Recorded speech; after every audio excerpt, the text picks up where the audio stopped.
It comes to my attention that I am really bad at keeping promises about video content, so I owe you guys 4 videos because I didn't do them during the regular season in the last 2 weeks.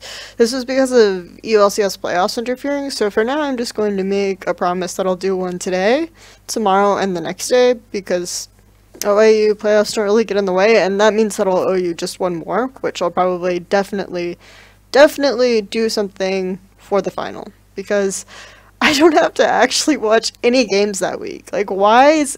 my mind is blown by how bad the LPL scheduling is, right?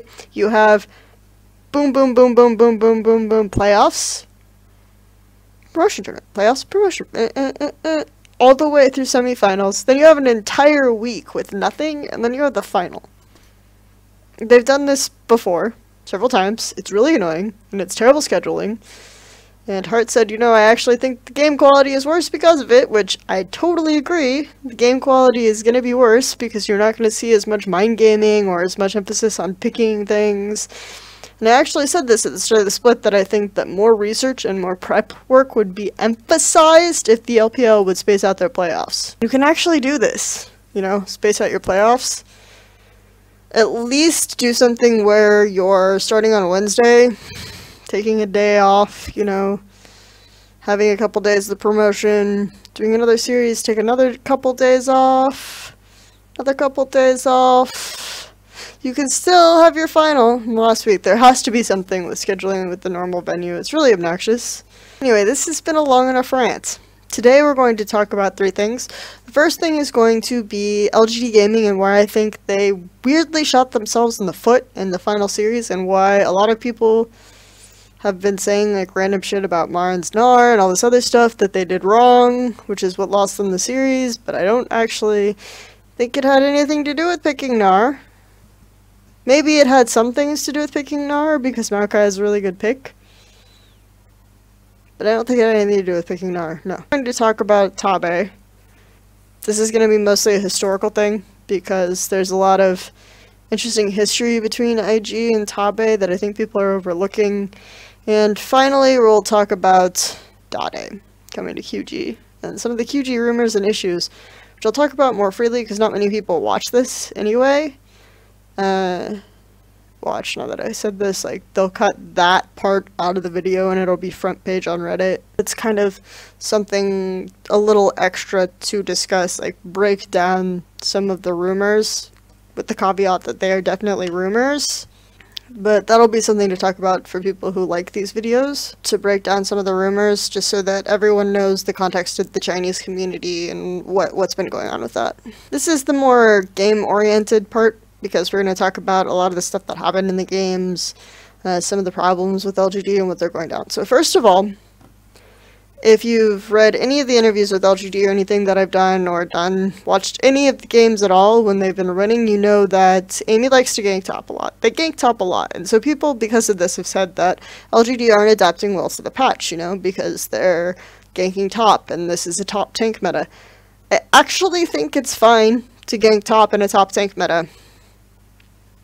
I think it's really good, because some of these tanks, like Maokai, like Echo, if they get super far ahead, it doesn't matter if they're tanks, they still do a ridiculous shit ton of damage for no reason, because they're broken. And you can't kill them, so ganking for tanks is actually super good right now. So, seems like, and guess who loves to play tanks? Marin. Marin loves tanks. They're his favorite. Remember his Maokai stats? Because Maokai stats are impressive, right? No. Maokai stats are not impressive. Practically undefeated on Maokai. He's a good Maokai player. There's all that stuff that everyone talks about. So, and Amy awards for him. If you watch, like, every game, Amy is the one who places division top, so that Martin can place however you want. They're always on top side. Because of this, though, I actually think LGD's TP's calls are really bad. And so this is why, to me, they lost the first game. Because if you remember what happened in the first game, Amy actually ganked top, and we're not talking about top here, we're talking about the duo lane. Instead of ganking for Marin initially, which LGD don't typically do anymore. And they got the first kill, but then Lung's teleport was much more on point and much more timely. VG are much more used to these bot lane skirmishes, because they do tend to gank for their bot lane a lot. And this isn't because their bot lane are their carries. This is because if you don't gank for the bot lane, they'll probably just feed 2v2 straight up. They're awesome that way. Dandy was very polite about it. He said that I think that if I gank bottom, this is 2 people getting ahead instead of 1 if I gank for a solo lane. I'm pretty sure that's code for my bot lane are boosted and will die 2v2 if I don't gank for them. Amy goes top. Because Dandy's usually around bot, he was there for the counter gank. They get the counter gank, then Long has the really good TP because Vici are used to playing like this. And they get the top lane and they snowball ridiculously. Then they do another counter dive against Marin. So I actually think problem was that LGD weirdly this game were not playing around Marin. They were trying to gank bottom. I think that historically the only tournament in which bottom priority has worked for LGD is actually the LPL playoffs last summer. One series against EDG when they had bot priority and it works. And the reason for this is because I think woes is the kind of player that needs to be ahead. I think that LGD now have 2 solo laners that you have to gank for because they aren't self-sufficient players. They kind of need attention. Getting woes ahead is great because it opens up the map for you. He'll start to roam. He'll do a bunch of stuff with his lead.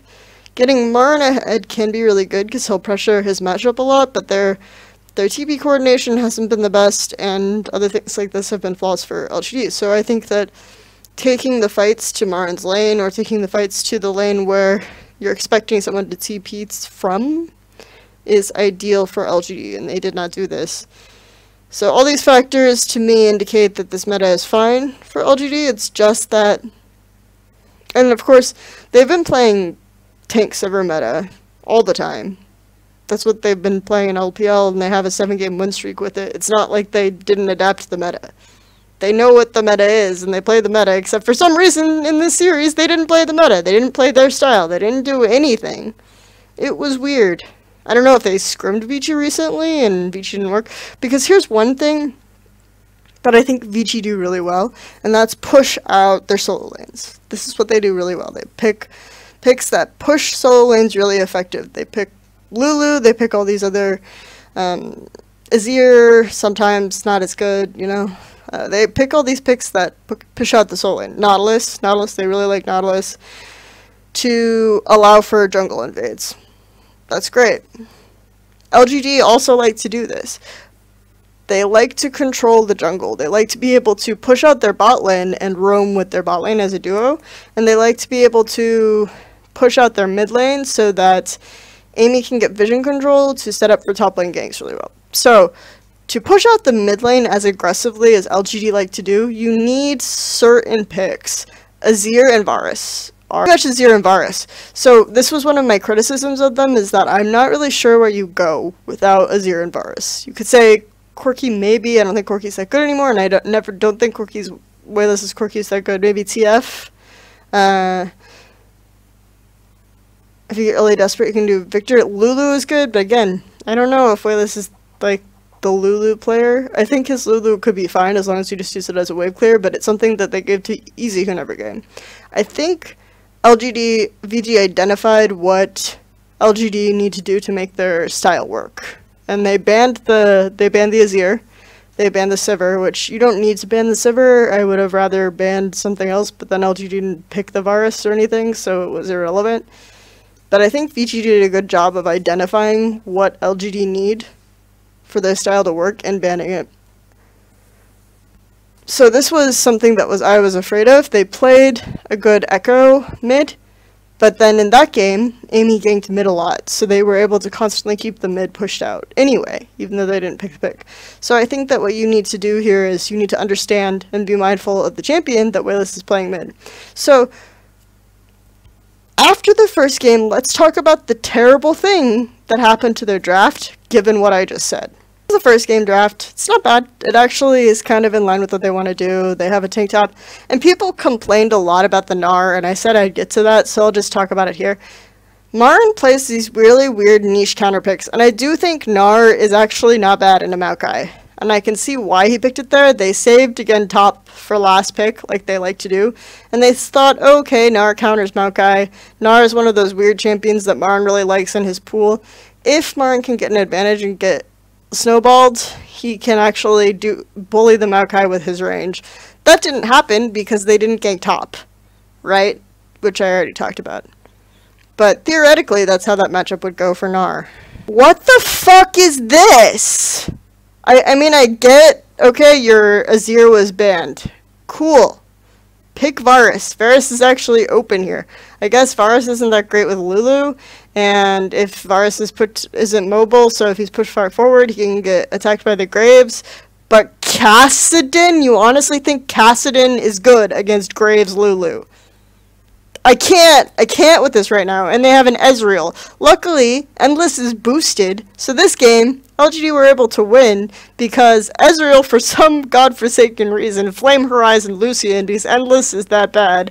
LGD played to top side, and their bot lane just took care of themselves. This is why you don't gank LGD's bot lane, because they're gonna win no matter what. PYL and Ember that good. They'll just even if they can't win the lane, if their matchup is really bad, they'll just push out and they'll go roam and they'll kill your jungler and they'll come back and they'll kill the bot lane.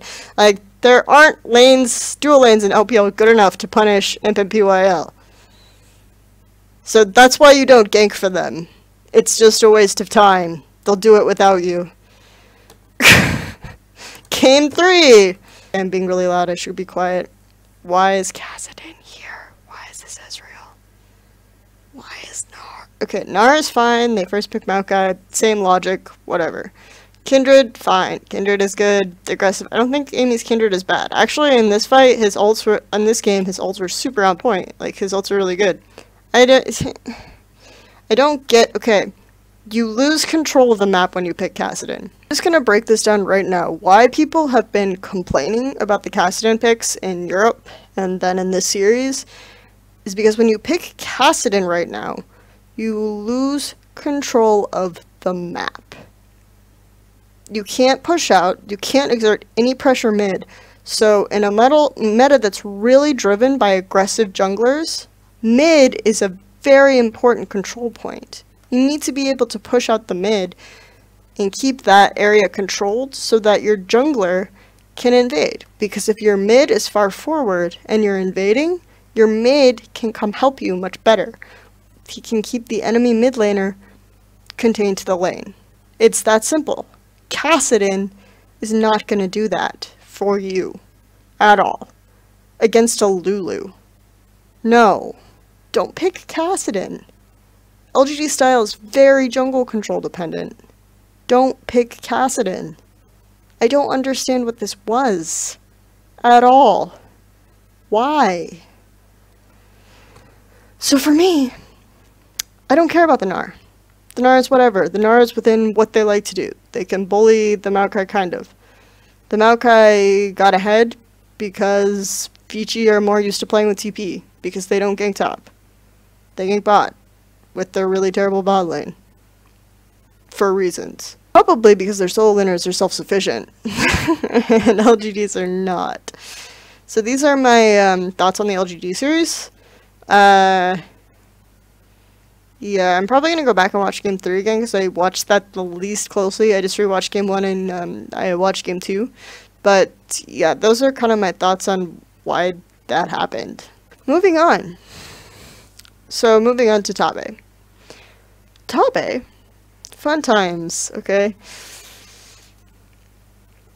It's time for your LPL history lesson. See, if I had a banner, if I wanted to invest time into this and I made a banner, it would drop down the screen. There would be some sort of effect where stars flew off and I said LPL history lesson in big letters, but I'm not going to do that, and I don't have that time. So just imagine it. I actually wrote a very extensive historical article on Invictus Gaming, but it starts back in 2011 when Wang Song purchased Catastrophic Cruel Memory and they became Invictus Gaming. One of the reasons why he did this is because they won the TGA or the first TGC, which was a big LAN event. It was like kind of League of Legends' breakout tournament in China. It was very exciting. And a lot of people think that Wang Sitsong invested in Invictus Gaming because of their Dota 2 team, but it was really because their LoL team managed to win this division. And it seemed like a very good investment, a very exciting buy for him at this time to buy all of Catastrophic Cruel Memory, including the Dota team, including all these other aspects. This really changed the way that Chinese esports work, because a lot of other Fuerdai, also known as second generation rich, started buying Chinese teams like this. Now, Catastrophic Cruel Memory and Invictus Gaming, which is the same team, were unique in that they were the Hong Kong team. In 2011, there were probably 4 really strong teams. There was WE, Catastrophic Cruel Memory, and GG, and eHome. Okay, but Catastrophic Cruel Memory / IG were the Hong Kong team. So this team was Xiaoxiao, who played top. Whites rotated jungle mid with this guy who's very insignificant because his only contribution to the story is leaving because, oh really, I forget his name and I'm not going to look it up. And Chris and Tabe were in the bottom lane. Whites played a lot of jungle at the time, and he was very vocal in calls and things like this. After this guy, whose name I don't remember and I'm not going to look up, leaves the team, Illusion joins. And Illusion, for those of you who know, is the IG jungler. Whites and Illusion don't really get along, and there's a lot of conflict here, so this is like a big feud between the two of them. A lot of misunderstandings, a lot of problems getting the team to synergize. They managed to go to the first World Cyber Games that LoL's invited to, and a lot of people in China actually think that this team could have won if their previous jungle / mid hadn't retired before then, because this team was pretty decent. That Illusion and Whites were arguing all the time. But the issue is that before then, this team, like Whites, Tabe, and Chris, were a very close unit. This was kind of the triumvirate, with Xiaoxiao being the being the weird, awkward mainland China guy, you know. So a rivalry started to form between this IG and WE that was based on the fact that WE were the mainland China guys. So they were the ones who got a lot of popularity and fame at this time, and IG were the Hong Kong team. You know, it was weird. But because of this kind of identity, is you really see this bond and this history form between Tabe, Whites, and Chris. It goes on for quite some time. In 2012, the rift between Illusion and Whites becomes very large, and Whites ends up leaving the team. And when Whites leaves, so does Tabe. And Tabe is kind of an authoritative voice, almost, that makes the team listen and practice really hard. So IG, after they leave, becomes this really fun, crazy, identity-less team that isn't really disciplined at all, especially because they have so many ridiculously young players. There's all sorts of drama following Tabe, and a lot of people kind of think of him as some entitled, disloyal person, because he historically seems like he's just kind of dicked over his friends, Whites and Chris, right? They go out on a limb for him. He ends up backing out of this deal with Noah's Ark, and the team breaks up because Whites gets kicked out and Tabe doesn't stick up for him, or whatever actually happened at that time, I'm not really sure. All of these things keep happening, but Tabe, Whites, and Chris always seem to end up back together in this way. They all end up on Royal Club, right? Because Chris was the coach, Whites was mid, Tabe was support. Tabe, again, like, kind of backs out of this team, comes back, all these sorts of issues. Tabe is a really interesting character because he seems, in this narrative, very self-interested, but he's very shrewd in some of his decisions. So, like, he ends up getting a big fan base, so World's appealing to a lot of Westerners. He's still very much this firm sort of taskmaster worker who helps the team learn and improve in this way, and he's like the authoritative figure and the shot caller. To me, it wasn't that strange to see IG in a situation where they're not doing well, they're kind of expected to lose, and they throw this, Chris, who is coaching them now, throws this Hail Mary at Tabe to become this authoritative voice, because Kitties is their shot caller, but he hasn't been playing well. Their bot lane hasn't been doing well. So you throw a Hail Mary at this guy who's always been kind of the authoritative voice in terms of these teams, so even if generally he's not well liked, obviously, like, I even think Chris didn't even get mad at him about the Worlds thing, even though Tabe was leaking stuff that Chris said. Yeah. To me, the whole Chris-Tabe relationship is really interesting. Chris-Tabe-White's relationship thing is really interesting because it has been a very insular group over time. In fact, I would, if IG had somehow made it or something, Whites may have come back and played AD carry or some weird dumb thing, but yeah, I don't know. It's really, I just thought this was a really interesting story. Obviously, it didn't work at all. I didn't think it would work. It was really a desperation play. Snake were probably going to beat IG because I think Snake's understanding the early game and how to manipulate it is much stronger. Both teams are kind of hurt by the top lane tank meta, but Snake have more options without a top lane carry. Their bottom lane actually exists. It's not awesome, but they have one, whereas IG do not. I think that IG have actually benefited more from their top laner being aggressive than Flandra has. If you look at the CS at 10 numbers, Zatai is number 1. He averages like 7 CS at 10 over his opponent. Every game Flandra is much lower because I think Zatai really likes to control this wave and keep it in a place so that Kid can get easy ganks. And this is how they often snowballed this side of the map. With tanks, it's much harder to keep this sort of consistent bullying and advantage. It's much more about TPs, it's much more about these sorts of... I mean, you can still get a lot of top pressure, and like I said, I think ganking for tanks is good, but Zatai didn't really play tanks today either. He played Ryze. I think Ryze is better mid right now, for a lot of reasons. Just, for example, play tank top, play Maokai. Play Maokai. Play Echo. Play Echo. Ryze will be good mid because there's just a lot of wave clear. You can farm fairly safely if your style doesn't rely on you pushing out mid, which I don't think IG's necessarily does. Just relies on mid getting certain kills and holding the wave in the middle. Like, also, I think that this is probably punishing them as well, because holding the wave in the middle isn't as advantageous as pushing out and having your jungler invade. I have no idea if IG could actually conduct this style, because Kid isn't a very advanced jungler right now in terms of pathing. Anyway, that was the LPL history lesson, and a discussion on why IG suck. So let's move on to talking about QG and Dade. Obviously, QG didn't play today. They're not going to play until semifinals because they got bye after having this super undefeated week.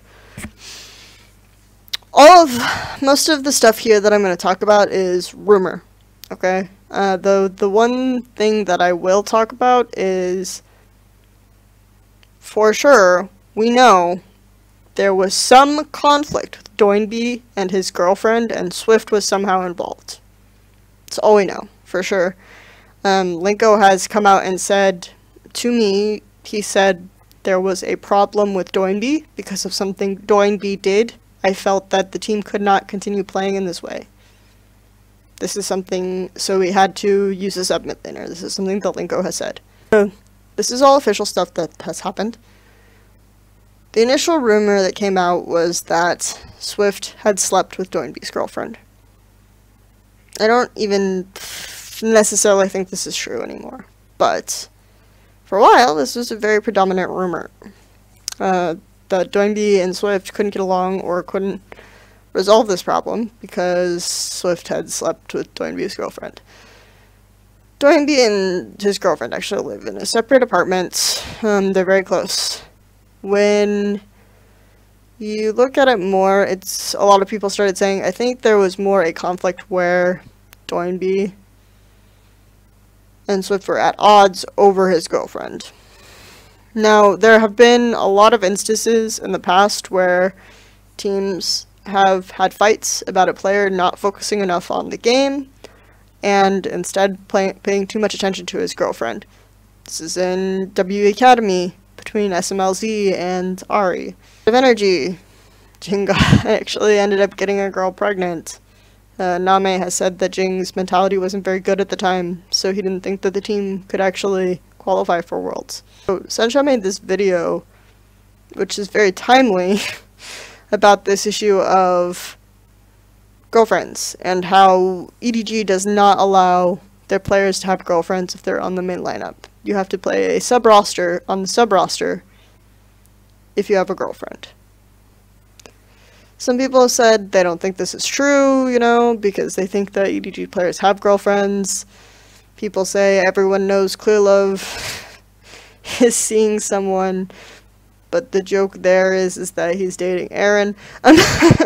The point is that I think there is a lot of point in this. I'm not saying that players shouldn't be allowed to have girlfriends. I'm saying that a lot of times League of Legends players are really young. And there's this mentality towards, if you're going to be good at the game, you have to focus all of your thought and energy into playing the game. And if you really want to compete with Koreans, if you want to be as good as a Korean player in LCK, who is at the top of the ladder, then you have to spend all of your attention on the game. I think this is reality. Like, you don't have time for a girlfriend. If you want a girlfriend, you can still play League of Legends, and you can still get paid to do it, and you can still be pro, and you can still be pretty good. But I think when it becomes an issue is when the team feels like it's inequitable because there's a girl who's always around, you're putting in less effort than them. And I think that this is probably the core issue with QG and why Doinb was benched. Because you could see it in his play as well. Initially, at the start of the split, he was playing extremely well. He played a lot more unique champions. He was really crazy good snowballing on LeBlanc, things like this. Split wore on, the meta started to change, and it became clear he wasn't catching up with the meta. Last year, Doinb, I think, played the most unique champions of any single mid laner in the LPL. But he could play these champions really easily, and when I interviewed him and I asked him, what do you think, like, how are you able to keep this large of a champion pool, he said that he likes the skins that Riot makes. So if he sees the skin, he feels like he needs to learn the champion. Just this sort of need to play more champions and to become proficient is something that we see wane over time. He posts more selfies with his girlfriend, so it's easy to kind of conclude, to see where this conclusion is drawn and why the community kind of feels like there was this big conflict between Swift and Doinb over the girl. We are pretty sure that it was related to the girl, we just don't know how completely. So this is the Doinb issue. Dade. Do I think Dade to QG is going to amount to anything? No. I think they're still just going to lose to EDG. I think it's another Hail Mary type thing. Obviously, if they do well, then maybe QG will actually sign Dade on a more permanent basis. Maybe he'll want to stay, but I think Dade doesn't really care that much anymore either, to be completely honest. He didn't play on Masters 3 like he cared much. I also think that if you're playing on a Chinese team with a player like Dade needs a very specific style of play. UZI needs a very specific style of play. They're having trouble adjusting to UZI's specific style of play. You add Dade, and he can't speak the language necessarily, he can't convey. This is another thing that I think has been a really big problem for QG, is that Doinb Mandarin Chinese speaking is really good. He's really good at speaking in Mandarin Chinese. QG is one of these clubs that prioritize their Korean players learning Chinese really well. I did my interview with Swift, which will come out hopefully this week, in Mandarin Chinese with a just only a Chinese translator, which is why this interview with this Korean player is so much better than my other interviews with Korean players, because you don't have to do double translation with every single So their Mandarin Chinese is extremely good. But Borisal, no. He can't speak Chinese. Dade probably can't speak Chinese. So when we saw Mortrid rotated into the team, I think it was a result of having this communication problem. When you ask more, why are your lane swaps suffering? He says, I think they're even worse now than they were at IM because we have one less person talking to us during a lane swap situation. We have one less person we can talk to keep the communication going. So for me, this isn't going to help address their very serious early game problem. Everyone knows Dade is the late game teamfighting king, right? So if UCI can create enough of a nuisance in the bottom lane that it distracts from Dade scaling, then we might have a situation where this can work. But can it work right away? No. No, it won't. I will be exceedingly shocked if this QG roster wins a game from EDG. I will be so surprised.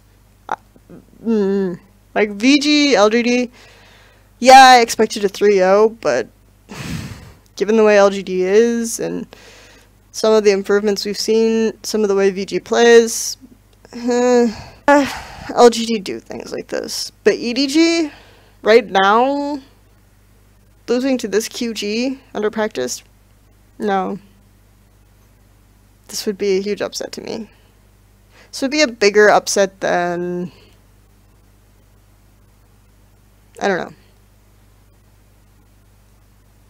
Let's say for the sake of it. Yeah, I don't have anything. I can't think of a bigger upset in this bracket that's currently remaining and currently possible in LPL playoffs than QG beating EDG.